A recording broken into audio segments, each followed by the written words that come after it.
So I wanted to do a quick update to some enhancements and little tweaks I've made to this simple do-it-yourself annealing project.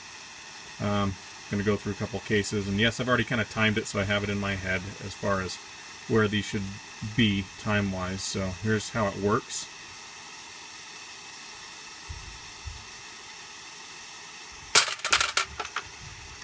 I'm doing this one-handed, so it's a little slower.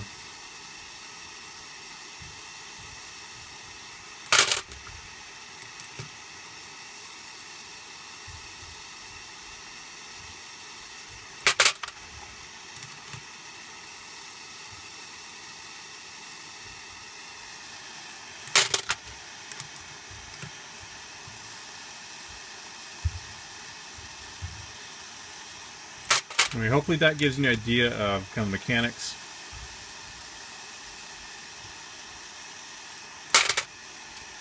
And now I'll kind of walk you through what I've done here. So I made one of these a couple of years ago based off of another design that you can go out there and purchase.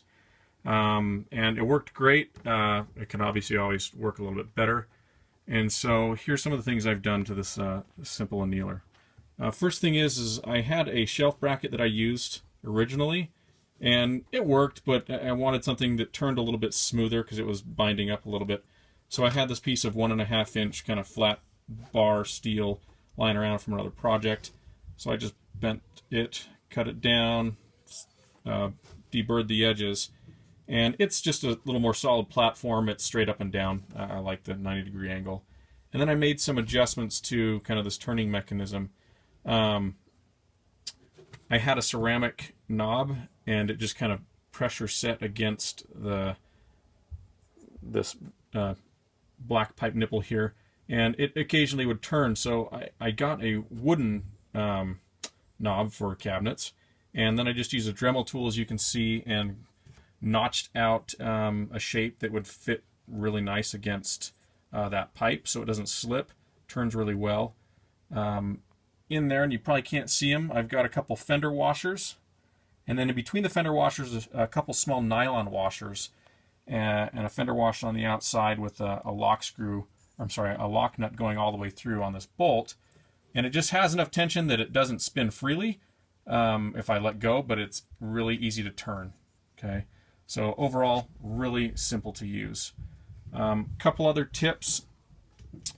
This is when I do 308 cases and the 6.5 cases, where the neck is a little bit different on height. So rather than try to adjust my torches and bend my metal here for my stands, I just have an old IKEA cutting board that I cut up into some pieces, and it raises it up, about a 1/16 of an inch per piece, and so I can just adjust the height based off of what cartridge I'm doing.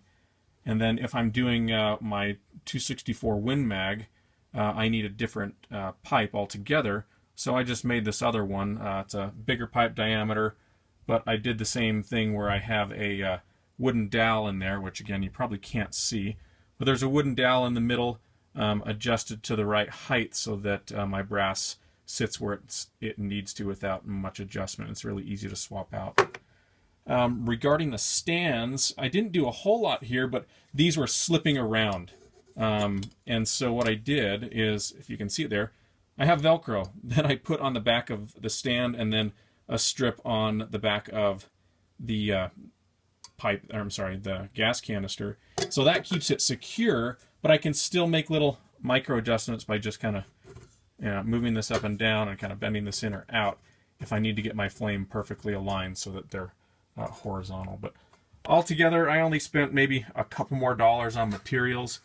It's still a super cheap setup, and I'm still getting plenty of reloads out of my just Hornady brass before it starts to fail. So it works. I know other guys that use it on their Lapua brass, and they're up in their 20s of times they've reloaded brass using this annealing setup. So you don't have to have a mechanized spinner to get complete even heat all the way around. I know that was kind of brought up with some people. This gets it very, very well. So hopefully those tips help you out and gives you some ideas on how maybe you can even make it better than what I've done here. And good luck with reloading.